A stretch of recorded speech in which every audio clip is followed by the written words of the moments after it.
tous les Niçois connaissent ce restaurant. Et ça fait déjà quelques années que je n'étais pas à Loup-en-Taille. Je suis très heureuse que je suis ici maintenant pour parler avec deux patrons de ce magnifique restaurant. On y va? Merci beaucoup d'accepter déjà notre interview. Avec plaisir, bienvenue. Si on peut commencer, si vous pouvez commencer par vous présenter, pour ceux qui ne vous connaissent pas, et raconter votre histoire. Alors, je m'appelle Jérémy Stuner, je suis chef et associé au restaurant Loup-en-Taille. J'ai travaillé pour la première fois ici en juillet 2011. J'ai commencé à faire un extra c'était un job étudiant à la base. Ah, d'accord. Et le fait d'avoir commencé ici en job étudiant, c'est ce qui m'a donné la passion du métier de la restauration. Donc, je suis resté ici de 2011 à 2015. Et ensuite, j'ai fait un petit peu mon aventure où j'ai découvert d'autres restaurants, d'autres pays. Et je suis revenu ici en 2018 pour m'associer avec Christophe, avec qui on gère le restaurant maintenant. Et si on va prendre quelqu'un, une personne qui n'a jamais entendu à propos de Loup-en-Taille, comment vous pouvez décrire votre restaurant? Qu'est-ce que c'est Loup-en-Taille? Loup-en-Taille, je dirais, ce qu'on a souvent dit, c'est que c'est la cantine des Niçois.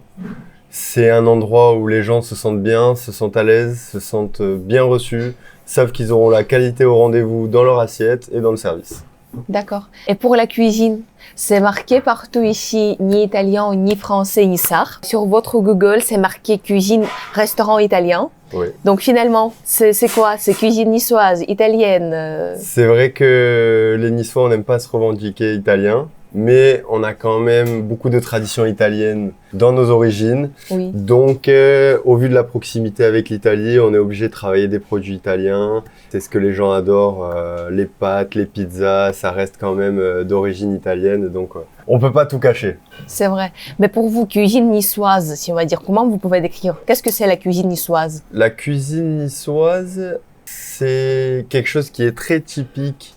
La ville de Nice, c'est-à-dire que c'est des recettes qui sont écrites, des recettes qui sont traditionnelles, qui ont toujours vécu grâce à des producteurs du coin, c'est-à-dire avec des produits, des blettes, du basilic, des tomates, des aubergines, des courgettes, tout ce qui est autour de notre ville et qui nous permet de faire de la super cuisine. Aujourd'hui, on a essayé de vous joindre pour l'achat des produits à 4 heures du matin. Vous nous avez dit non merci. Si vous pouvez nous raconter un peu votre emploi du temps, votre jour type de travail, alors, à quelle heure vous vous réveillez? Aujourd'hui, on est vendredi, c'est un jour particulier pour le marché. C'est le jour où tous les producteurs vont aux mines. Donc c'est le jour où je vais tous les rencontrer. C'est vrai que je pars de chez moi très tôt parce que eux ils sont là-bas que le matin. Donc je rencontre des producteurs. Donc c'est à quelle heure? On va dire entre 5h et 6h30. Ok. Voilà. Donc c'est là-bas, c'est comme on dit, le monde appartient à ceux qui se lèvent tôt. On en a la preuve sur les marchés. C'est là qu'on dégote les meilleurs produits et qu'on peut rencontrer des personnes exceptionnelles qui font un boulot fantastique pour nous donner des super produits. C'est vrai. Donc et après, si vous pouvez raconter toute votre journée. Ensuite, je fais les courses disons de 6h jusqu'à 9h. À 9h, je reviens au restaurant. On conditionne toute la marchandise, on prépare, on fait de la mise en place et pour commencer le service à midi. Donc le matin, j'arrive avec la marchandise, je présente les produits à mon équipe. Mon équipe est là en place tôt le matin pour tout préparer. On fait toutes les préparations, cuisiner, la sauce tomate, la daube, les petits farcis, les capounes, la pisse saladière pour pouvoir régaler les gens et commencer le service à midi. L'après-midi, une petite pause et on revient le soir. Et jusqu'à? Le soir? Oui. Vous êtes ici. Le deuxième service à 22h, donc jusqu'à 23h, minuit à peu près. Ok, donc le sommeil, ça n'existe pas trop dans la vie. On s'adapte, s'habitue, le corps s'habitue. D'accord. Et puis il y a une sieste l'après-midi obligatoire. Ok. Pour les gens, pour les jeunes chefs, vous êtes aussi jeune, mais déjà Bien avec sûr. beaucoup d'expérience. Peut-être pour les chefs qui seulement pensent qu'ils veulent commencer la carrière, comment vous pensez quel type de personne ne peut pas être et ne doit pas être chef? Une personne qui peut pas être chef et une personne qui n'aime pas le contact avec les autres. On est en contact permanent toute la journée avec son équipe, qu'on doit diriger tout le temps, qu'on doit accompagner, qu'on doit former, on doit transmettre. On parlait de cuisine niçoise, il y a beaucoup de savoir dans la cuisine niçoise. Transmettre le savoir, transmettre les techniques. Et donc quelqu'un qui n'aime pas discuter et qui n'aime pas partager avec ceux qui sont autour de lui ne sera jamais chef. Ok, c'est intéressant. Si on va prendre quelqu'un qui peut visiter l'Oupentay uniquement une seule fois dans la vie. Et on doit proposer une entrée, un plat, un dessert. Donc, qu'est-ce qu'on doit prendre? Je dirais en entrée, sans hésitation, les petits farcis. C'est vraiment le plat niçois le plus connu. Un de nos grands classiques, une recette de la maman de notre ancien patron qui nous a laissé, qui était une grande cuisinière. Elle nous a laissé plein de recettes niçoises. Les petits farcis, ça en fait partie. C'est vraiment un monument. Pour nous, c'est très important. Donc en entrée, incontournable, les petits farcis. Comme on parle de cuisine niçoise, je dirais dans les plats, on reste dans le ravioli d'aube. Pareil, emblème de la cuisine niçoise qui est à la carte chez nous depuis toujours, que nos clients adorent, un incontournable. La recette ne change jamais. On reste sur ça. Et pour le dessert, coupe framboise et spéculoos, un dessert qui a été créé dans ce restaurant, qui a toujours fait tourner la tête de tous nos clients et qui ne pourra jamais être enlevé de la carte. Glace yaourt fait maison par notre artisan glacier Puro Piacere, crème de spéculoos, framboise fraîche et la chantilly maison, bien sûr. Je ne sais pas si avec votre emploi du temps, vous avez la possibilité de visiter d'autres restaurants. Bien sûr. Mais si on va prendre votre top 5 personnel des restaurants à Nice, on ne prend pas l'Oupentay. On ne prend pas l'Oupentay. Top 5 à Nice. Que à Nice ou Nice Côte d'Azur. Côte d'Azur, je dirais Nice. C'est assez difficile de choisir comme ça. Je dirais, moi j'adore la petite maison. Je dirais, obligé de les mettre dans les top 5. C'est une institution aussi et ils font de la bonne cuisine niçoise. En 2, pas loin de la petite maison, je mettrais Fingal. C'est juste à côté. J'aime beaucoup aussi. En 3, le bistrot du port. Avec le chef José Orsini qu'on apprécie énormément et qui, lui, incarne la définition du chef que vous m'avez demandé. Quelqu'un de très passionné, on adore voir ça. Je dirais aussi le restaurant Le Boudoir, parce que le chef c'est mon ami et qu'on mange très bien là-bas, des très bonnes spécialités de cuisine française. Et c'est un restaurant traditionnel qui respecte vraiment les traditions, on aime beaucoup. On prend plus des amis. Plus d'amis.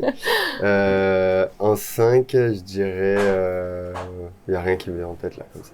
Ok. J'ai pas d'autres idées. Ok.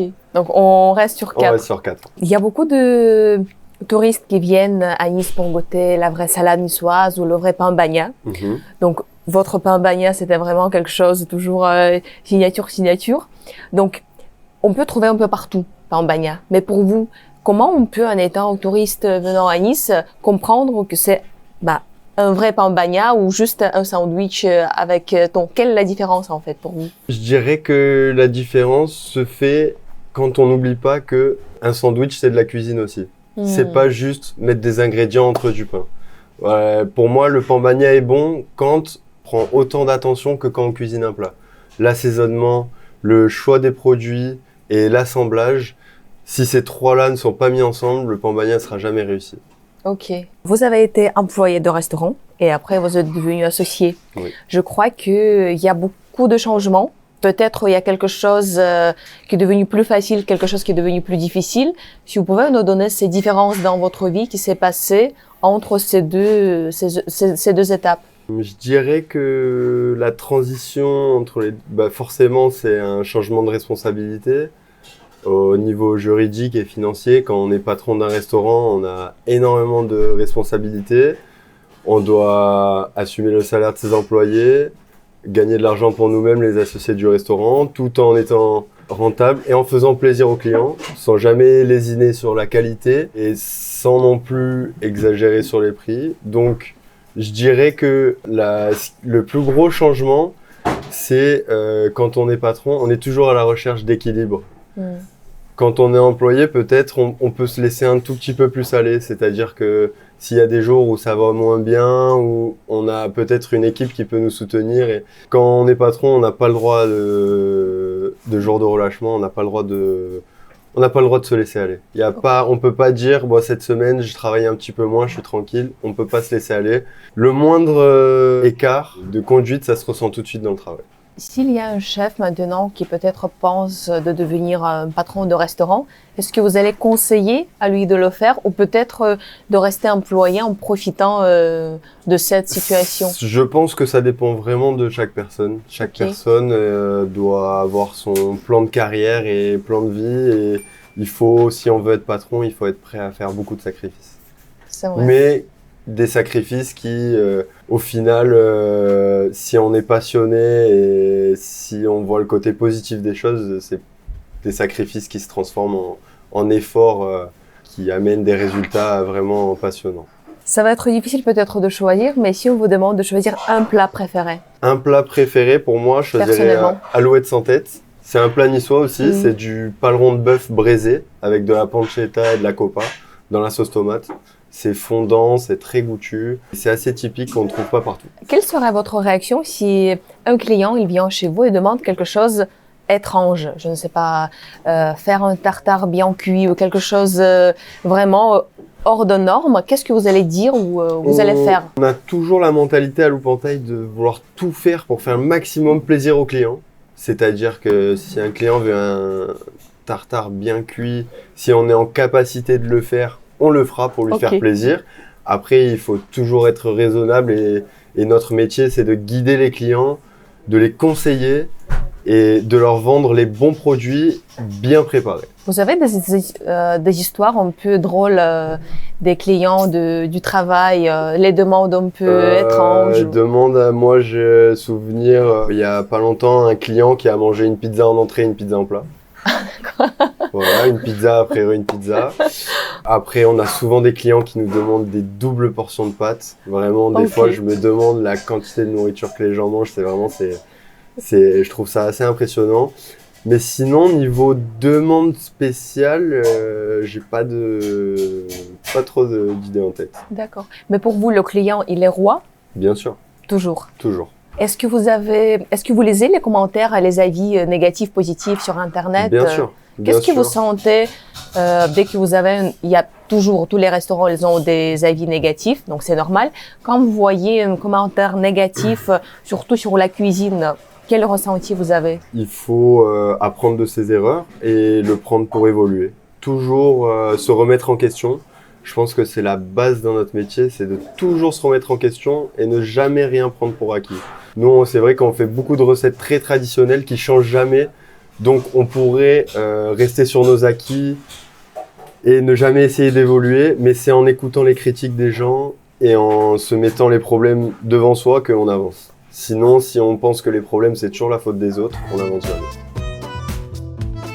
Vous avez un emploi du temps assez chargé et donc normalement, c'est presque tous les jours, vous cuisinez à peu près les mêmes plats. Bien sûr. Vous faites les mêmes choses, vous avez la même équipe. Comment vous pouvez travailler avec, je ne sais pas, avec l'épuisement professionnel? Qu'est-ce qui vous aide pour toujours avoir l'envie, le désir de faire les mêmes choses? Moi, c'est vrai que ce qui m'a donné vraiment la passion de la restauration, c'est de voir la satisfaction du client sur son visage. C'est-à-dire que quand un client part du restaurant, moi je trouve qu'on peut tout de suite lire sur son visage si la soirée a été un succès ou non. Et il faut savoir se nourrir des sentiments que nous donnent les gens. Et malgré la redondance du travail, ça je pense que c'est dans énormément de travail. Un mécanicien, il passe la journée à visser des boulons. Nous on fait tous les jours le même plat peut-être. Il faut se nourrir des sentiments que nous donnent les gens. Et de la passion, des produits, de toujours goûter, toujours manger, toujours partager. Se nourrir de ce partage entre les clients et nous. Il y a toujours, toutes les professions, elles ont ces mythes. Donc, quels sont les mythes courants du métier de restaurateur? Les mythes, en fait. Les gens, ils pensent que les stéréotypes. Il y a toujours les gens, surtout quand ils travaillent pas dans le domaine de restauration, ils pensent que être chef, c'est ça. Être patron, moi, je dirais, le stéréotype parfait, c'est... une carbonara, des pâtes ça coûte 1 euro, des lardons ça coûte 1 euro, le plat il coûte 2 euros et il le vend 25 euros, donc il a gagné 23 euros. Voilà le mythe de la restauration. Un café ça coûte 5 centimes et il le vend 3 euros, donc il gagne 2,95 € à chaque fois qu'il gagne. C'est vrai. Voilà le grand mythe de la restauration. Malheureusement, on a énormément de factures à payer, des charges qui ont énormément augmenté, d'énergie. Ici, on a un four à bois, le prix du bois a augmenté, le prix de l'électricité a augmenté, le prix du gaz a augmenté, les salariés veulent un meilleur salaire, les charges sociales ont augmenté. Donc, on est toujours, comme je vous ai parlé d'équilibre tout à l'heure, on est toujours à la recherche de l'équilibre pour que l'entreprise puisse continuer à vivre, comme elle le fait depuis plus de 30 ans. Vos projets dans 10 ans? C'est très loin, 10 ans, mais toujours évoluer avec Christophe. Comme je fais depuis 10 ans déjà, j'espère que dans 10 ans ce sera encore le cas. et toujours continuer à former cette équipe autour de nous, avancer comme une grande famille. Et puis seul, on va loin, mais ensemble, encore plus. Et on le voit ici avec toute notre équipe. Avec Christophe, on a une super équipe. Que des gens de qui on s'est entouré, des gens qu'on pense qu'ils sont bien et qui ont envie d'évoluer et de faire évoluer l'entreprise aussi.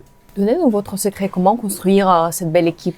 Avec le dialogue, toujours être à l'écoute de l'attente des gens, leurs ressentis, qu'est-ce qu'ils ont besoin et toujours être dans le dialogue. Jamais s'en renfermer sur soi-même et rester dans sa bulle. Toujours être ouvert aux autres. Si vous avez la possibilité de poser une seule question à Emmanuel Macron, qu'est-ce que vous allez demander?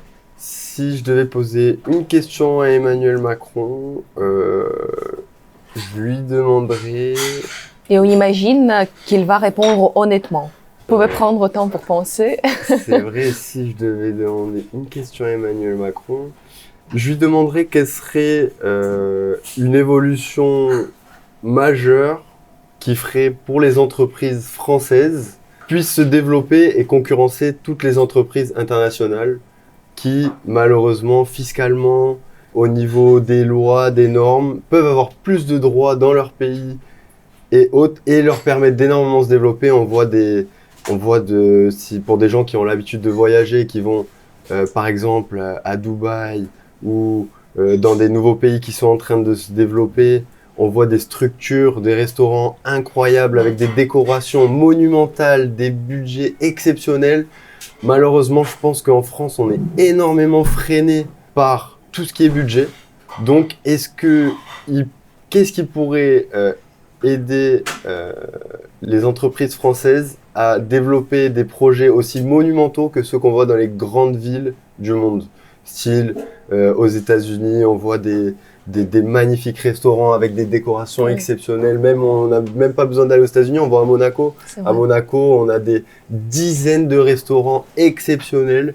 Et en France, on a du mal à trouver ces établissements qui nous coupent le souffle. Parce que trop de contraintes. Trop de contraintes et trop de risques. Quelle solution serait-il prêt à trouver pour minimiser les risques de tous ces entrepreneurs qui dévouent leur vie à leur entreprise en fait? Merci beaucoup. Merci, c'était un plaisir.